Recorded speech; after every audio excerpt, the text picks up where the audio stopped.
The space station called Terminus Prime floated in the darkness between three star systems. It was neutral ground. No species owned it. No species controlled it. For 200 years, the 12 great powers of the galaxy had met here to talk, to trade, and to avoid war. Ambassador Elena Vasquez stood at the viewing window of her small quarters and watched the stars. She was 43 years old, with dark hair turning gray at the temples and calm brown eyes that had seen too many difficult negotiations. In 6 hours, she would represent humanity at the Conclave of 12 for the first time in history. Humanity was new to the galactic community. They had discovered faster-than-light travel only 30 years ago. They had met their first alien species only 25 years ago. In the eyes of the galaxy, humans were children. Weak children. Soft children. Children who had somehow stumbled into space without claws, without armor, without venom, without any of the natural weapons that other species possessed. Elena knew what the aliens thought of her people. She had read the intelligence reports. The Velthari called humans meat without protection. The Kethvari called them soft vermin. The Draconeth simply laughed at the idea that humans could ever matter in galactic politics. She did not mind. Let them underestimate humanity. It had happened before. It would happen again. And humanity always survived. A soft knock came at her door. "Come in," Elena said without turning from the window. The door slid open, and a man stepped inside. He was tall, but not unusually so. He had short brown hair, a forgettable face, and gray eyes that seemed to look at everything and nothing at the same time. He wore simple civilian clothes, dark jacket, dark pants, no uniform, no visible weapons, no badges or medals or signs of rank. His name was Marcus, just Marcus. No last name in any file that Elena had access to. No history before 5 years ago. No family, no friends, no life outside of his work. He was her aide. At least, that was what his official title said. Elena knew better. "The station security chief wants to know why you brought only one guard," Marcus said. His voice was quiet and flat, like stones at the bottom of a still pond. "He says the other delegations have between 20 and 50 armed soldiers each. He is concerned for your safety." Elena finally turned from the window. She studied the man who would protect her life for the next 3 days. He stood perfectly still. Most people shifted their weight, touched their faces, looked around the room. Marcus did none of these things. He was like a statue, like a machine waiting to be turned on. "What did you tell him?" she asked. "I told him that his concern was noted." Elena almost smiled. "And what do you think, Marcus? Do you think one guard is enough?" For a long moment, Marcus said nothing. Then something changed in his gray eyes. It was small, tiny, a flicker of something cold and vast, like looking into deep space and realizing how empty and endless it truly was. "One is enough," he said. Elena believed him. She had been briefed on the Reaper program before this mission. Not fully briefed. Nobody was fully briefed except the 12 people who ran the program. But she had been told enough to understand what Marcus was. Humanity had always been good at creating weapons. Spears, swords, guns, bombs, missiles. It was what humans did. They found new ways to kill. They perfected the art of death. And when they finally reached the stars and discovered that the galaxy was full of species that wanted to destroy them, they created the most dangerous weapon of all. They created Reapers. The details were classified beyond anything Elena could access. But she knew the basics: genetic modification, cybernetic enhancement, psychological conditioning, years of training that would break any normal mind. The candidates were selected from humanity's most elite soldiers, and then they were rebuilt into something new, something terrible, something that could protect humanity against any threat. There were only 50 Reapers in existence. Each one was worth more than a battleship.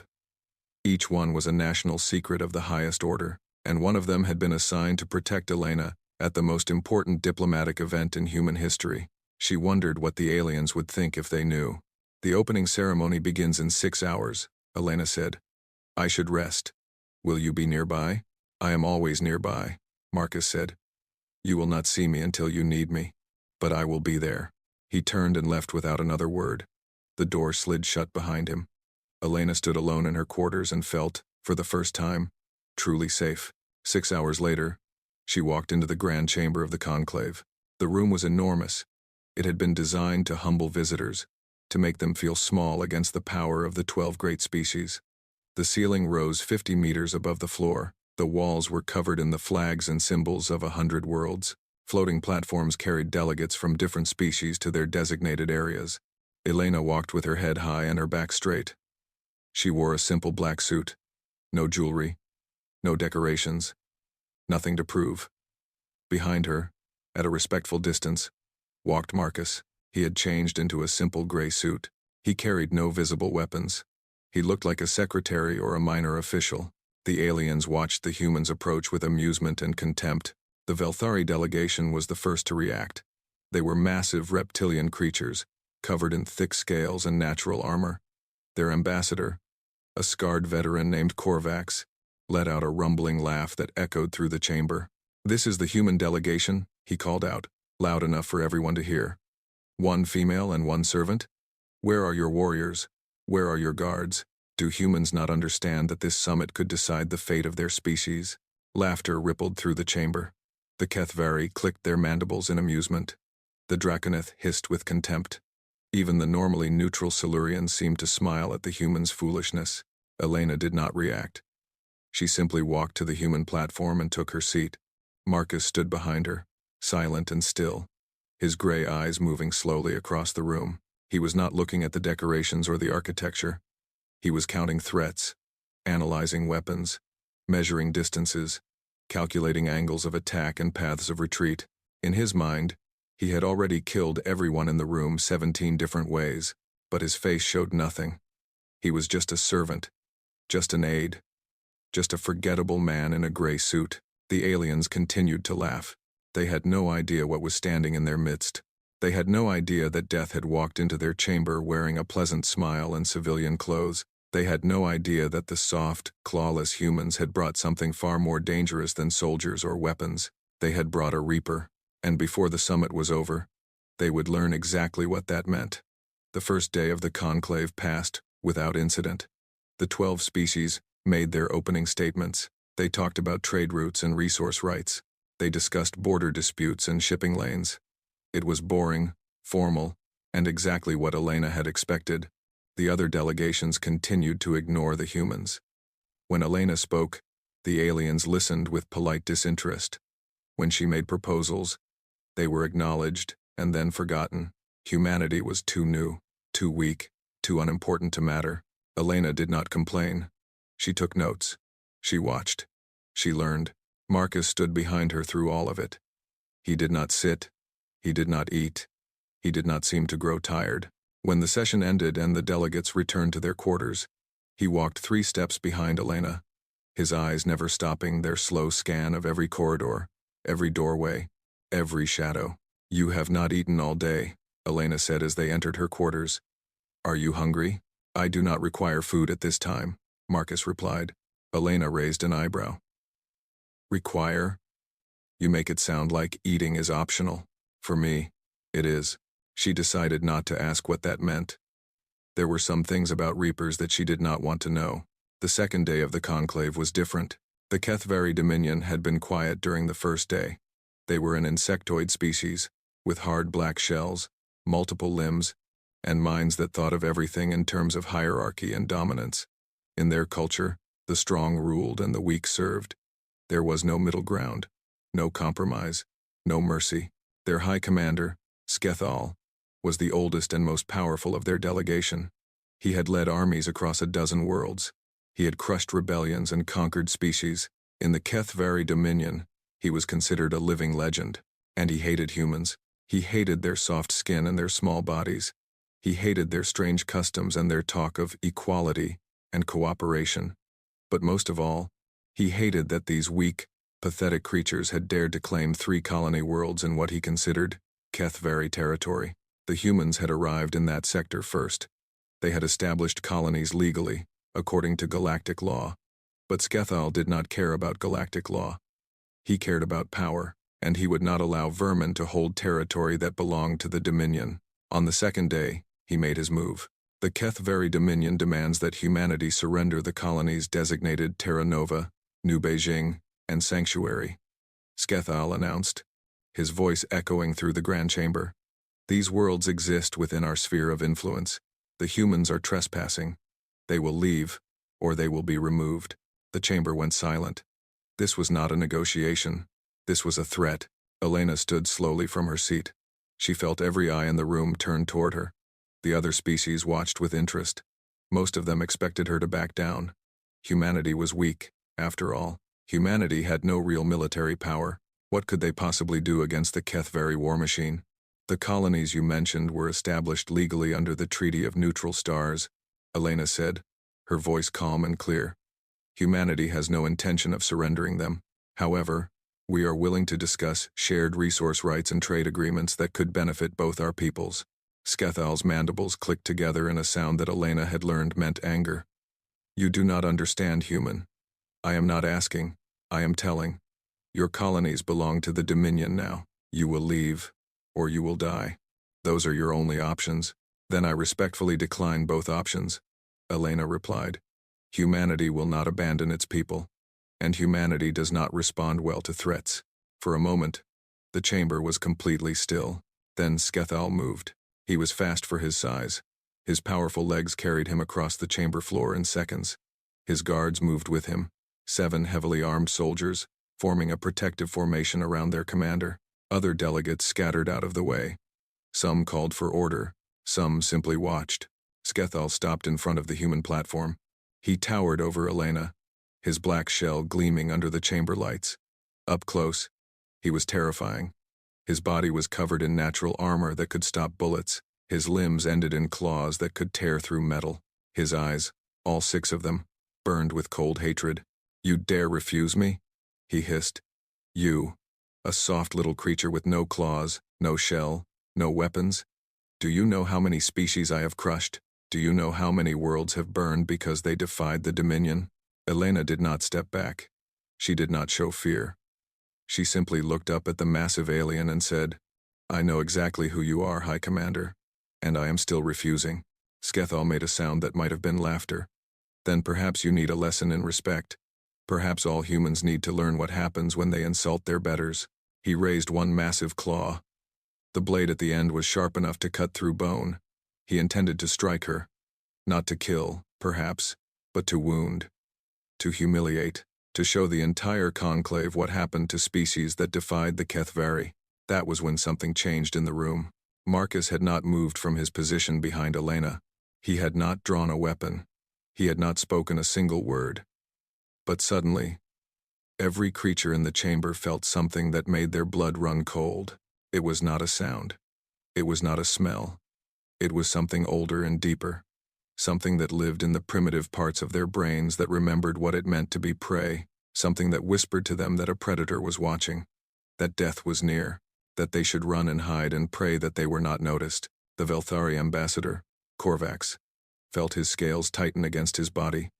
His instincts screamed at him to flee, to find shelter, to get away from whatever was generating that terrible presence. The Draconeth delegation stopped breathing. Their species had evolved as ambush predators. They knew what it felt like to hunt, and they knew what it felt like to be hunted. Right now, they felt hunted. Even the ancient Silurians, who had seen civilizations rise and fall, felt a chill pass through their bodies. They had not felt fear in 1,000 years. They felt it now. Skethal hesitated. His raised claw trembled in the air. Some part of his brain, some ancient instinct buried beneath centuries of evolution, was telling him to stop, to back away, to not complete the motion he had started. He looked down at Elena. She had not moved. She was still watching him with those calm brown eyes. Then he looked at Marcus. The human aide stood exactly where he had been standing before. His posture had not changed. His expression had not changed. But his eyes, his gray eyes, had become something else entirely. Skethal had conquered worlds. He had faced armies. He had killed thousands of enemies in personal combat. He had never, in his entire life, seen eyes like those. They were not angry. They were not afraid. They were not even threatening in any way he could describe. They were simply empty. Empty and cold and vast, like the space between stars where no light ever reached. Looking into those eyes, Skethal suddenly understood that he was not the predator here. He was the prey. But Skethal had not become High Commander by showing weakness. He had not built his legend by backing down from challenges. His pride would not let him retreat from a single human. No matter what his instincts said, he pushed through the fear. He forced his claw to continue its downward arc. He would strike the human ambassador. He would show the galaxy that the Kethvari feared nothing. It was the worst decision he would ever make. Skethal's claw came down toward Elena's face. It never arrived. What happened next would be studied by military experts across the galaxy for decades. They would slow down the security recordings to 1,000th of normal speed. They would analyze every frame, every movement, every impossible action. And even then, most of them would not believe what they were seeing. 3 seconds. That was all it took. In the first second, Marcus moved. The word moved was not accurate. One moment he was standing behind Elena. The next moment he was simply somewhere else. The recordings would show that he crossed 4 meters in less than 200 milliseconds. No human should have been able to move that fast. No human should have been able to accelerate that quickly without tearing their own muscles apart. But Marcus was not a normal human anymore. His hand intercepted Skethal's descending claw exactly 12 centimeters before it would have struck Elena. His fingers wrapped around the armored limb and stopped it completely. The impact should have broken every bone in his arm. Instead, Skethal's arm stopped as if it had struck a wall of solid steel. The High Commander's eyes went wide with shock. In the second, Marcus dealt with the guards. There were 7 Kethvari soldiers in the chamber. They were elite warriors, each one capable of killing a dozen normal humans in close combat. They were armed with plasma weapons and molecular blades. They had been trained since birth to fight and die for the Dominion. They never had a chance. Marcus's free hand moved in a blur. Objects flew through the air. Small objects, metal objects. They made no sound as they crossed the chamber. They simply appeared in their targets.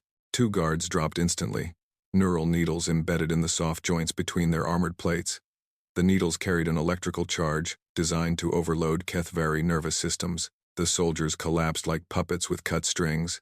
Marcus released Skethal's claw and spun toward the remaining guards. His body moved in ways that should not have been possible. He seemed to flow like water, like smoke, like something not entirely bound by normal physics. A 3rd guard raised his plasma rifle.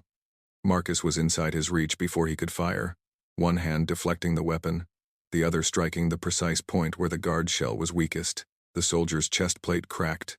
He fell. The 4th and 5th guards attacked together, their molecular blades humming through the air. Marcus ducked under one swing and stepped inside the other. His hands moved faster than the eye could follow. Both guards went down, their primary limbs hanging useless at their sides, the joints shattered with surgical precision. The 6th guard tried to run. He made it 3 steps before Marcus appeared in front of him, a single strike to the throat. The guard choked and collapsed. The 7th guard was the smartest. He dropped his weapons and raised his limbs in surrender. Marcus paused for a fraction of a second, calculated that the guard was no longer a threat, and moved on. In the 3rd second, Marcus returned to Skethal. The High Commander had not moved. He could not move. His brain was still trying to process what had just happened. His 7 elite guards, warriors who had served him for decades, were scattered across the floor like broken toys. One human had done this.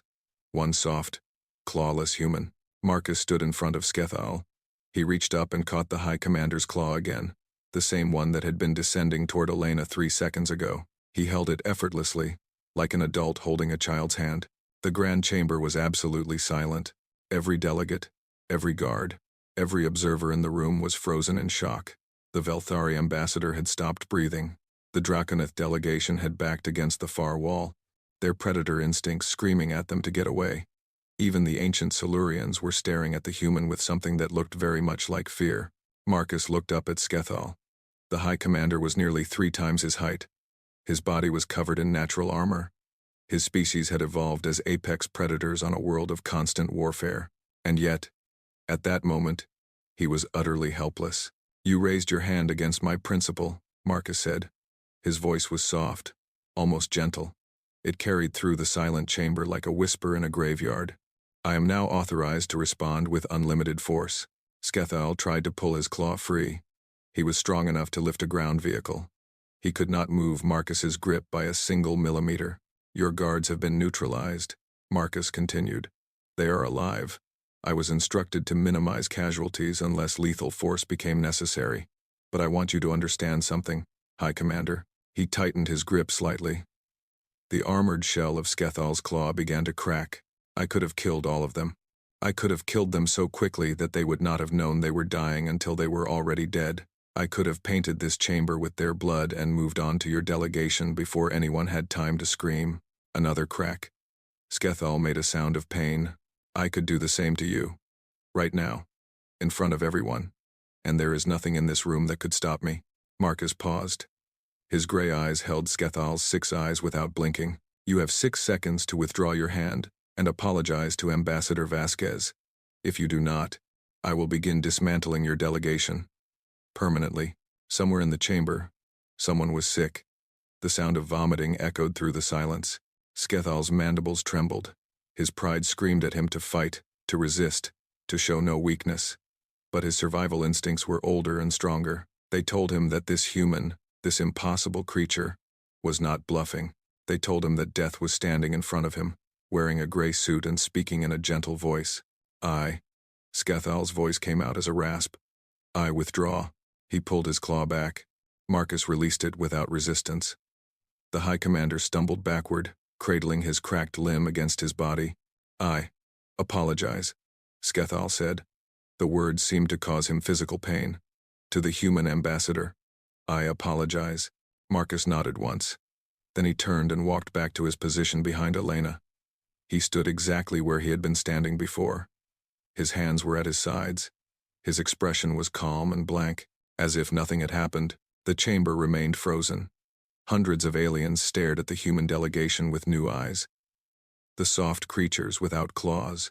The weak species that had stumbled into space. The children who should have been grateful for any scraps the greater powers allowed them. That was what they had believed. That was what they had been told. Now they knew the truth. Elena Vasquez turned to address the chamber. Her voice was steady, her expression composed. She might have been discussing the weather. The human delegation wishes to continue with today's scheduled negotiations, she said. Unless there are any objections. There were no objections. Nobody in the chamber would object to anything humans said for the rest of the summit. As the delegates slowly returned to their platforms, as the Kethvari guards were carried out for medical treatment, as the normal business of the conclave resumed with shaking hands and trembling voices, one thought echoed through every alien mind. What else were the humans hiding? And if this was just their aide, just their servant, what were the rest of them capable of? The galaxy had made a terrible mistake. They had looked at humanity and seen prey. They were only now beginning to realize that they had been looking at predators all along. The Kethvari delegation left Terminus Prime within the hour.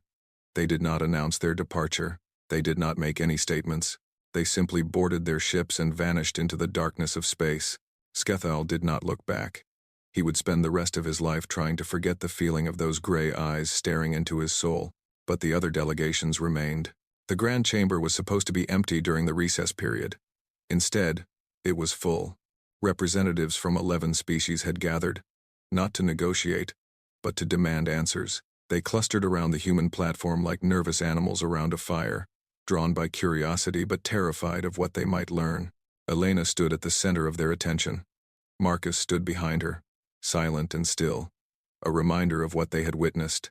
The Velthari ambassador, Korvax, was the first to speak. His voice was quieter than it had been yesterday, when he had laughed at the human delegation.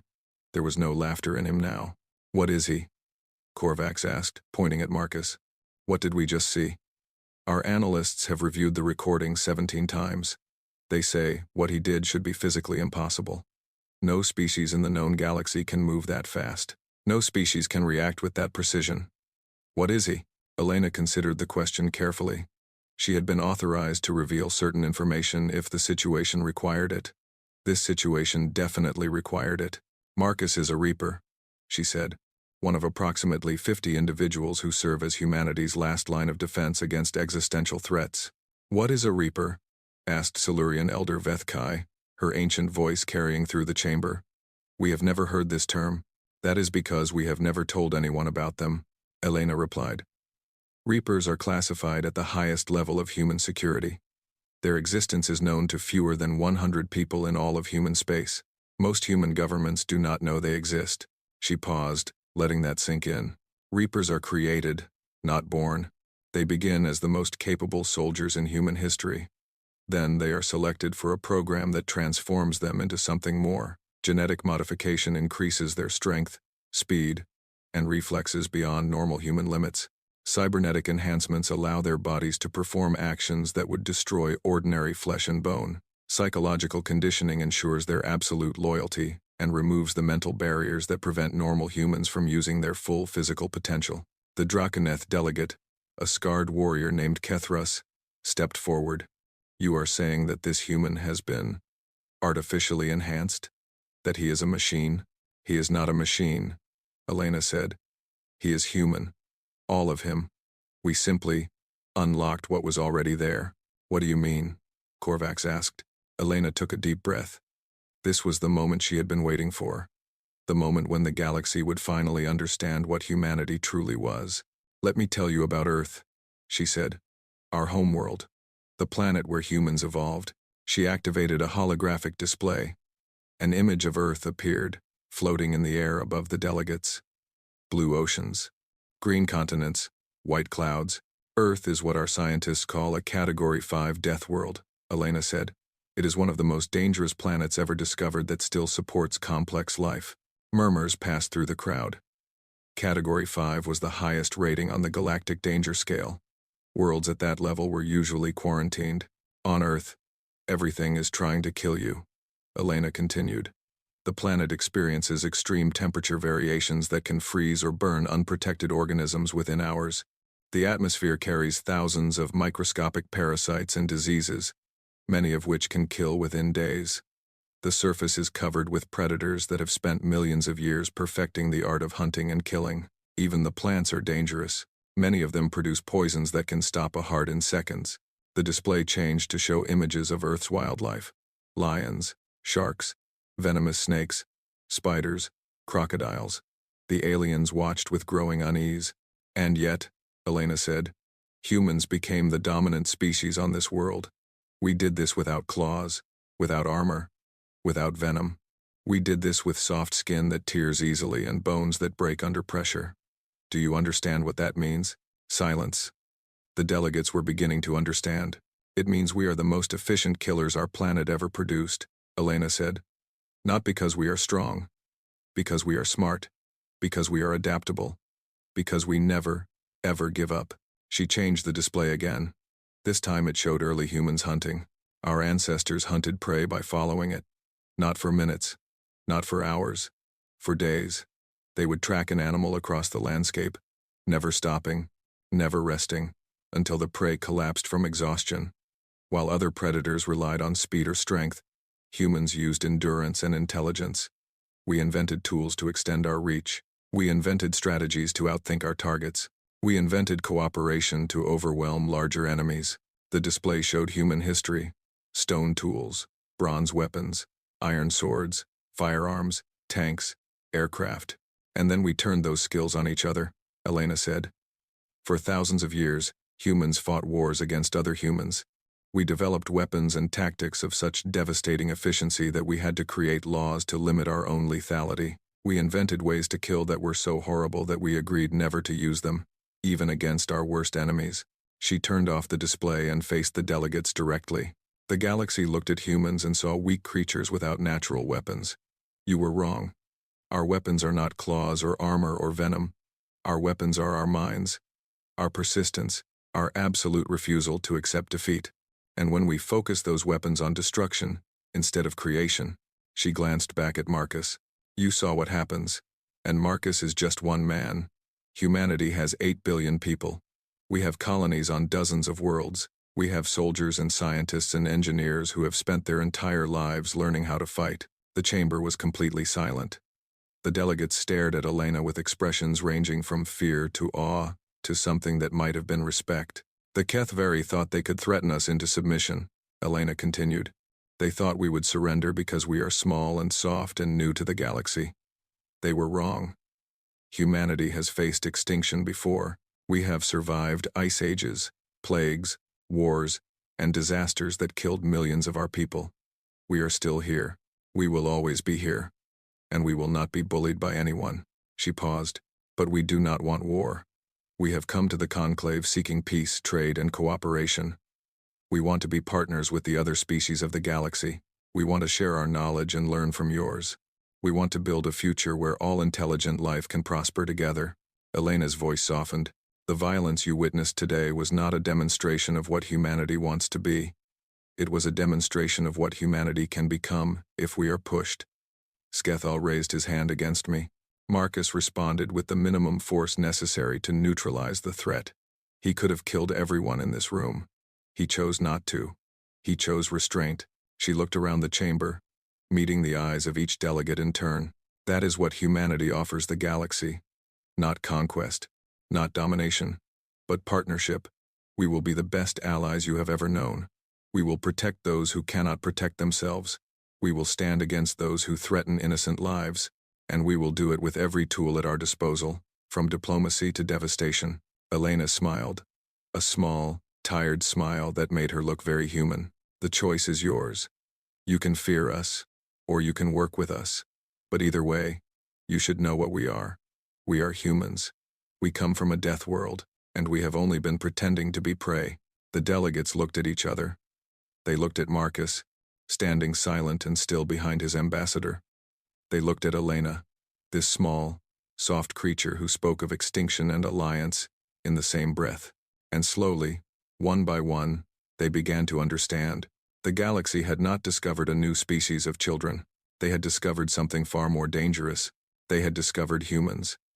The final day of the conclave was unlike any in its 200-year history. When the delegates returned to the Grand Chamber, the atmosphere had completely changed. There was no more laughter at human expense, no more dismissive comments about soft skin and missing claws. Instead, there was careful respect, measured words, and the constant awareness that the small human delegation was far more dangerous than anyone had imagined. Elena noticed the difference immediately. Delegates who had ignored her now asked for her opinion. Species that had dismissed humanity now proposed partnerships and agreements. The entire balance of power in the chamber had shifted overnight. The Velthari ambassador approached the human platform during the first break. Korvax moved slowly, his massive body language showing submission in a way that Elena had never seen from his species. When he spoke, his voice was soft and respectful. "Ambassador Vasquez," he said, "I owe you an apology." Elena raised an eyebrow. "For what, Ambassador? For calling your people meat without protection." Korvax lowered his head, a gesture of deep shame in Velthari culture. "I was wrong. I looked at you and saw only what was on the surface. I did not see what was underneath. My people have a saying. The most dangerous predator is the one that does not look like a predator. I should have remembered that wisdom." Elena nodded slowly. "Apology accepted, Ambassador. And I hope this can be the beginning of a better relationship between our peoples." "It will be." Korvax raised his head. "The Velthari High Council has authorized me to propose a formal trade alliance between our species. We have technologies that could benefit your colonies. You have capabilities that we would like to understand better. Perhaps we can help each other." Similar conversations happened throughout the day. The Draconeth, who had watched the violence with Predator's eyes, expressed interest in military exchange programs. They wanted to learn how humans trained their soldiers. They wanted to understand the techniques that had allowed Marcus to defeat 7 elite warriors in 3 seconds. The merchant guilds of Thex, a species focused entirely on trade and profit, suddenly found human goods very interesting. They proposed favorable trade deals that would have been unthinkable yesterday. Even the normally isolationist Crystalline Collective sent a representative to express interest in scientific cooperation. They had never approached a species younger than 10,000 years. Humanity had been spacefaring for only 30 years. But something about the humans intrigued them.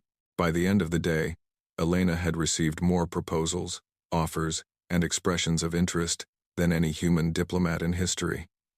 The galaxy that had dismissed humanity was now scrambling to be their friend. Late in the afternoon, a message arrived from the Kethvari Dominion. It was short and formal. The Dominion formally withdrew all claims to human colony worlds.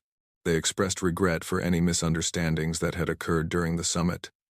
They hoped that the two species could maintain peaceful relations in the future.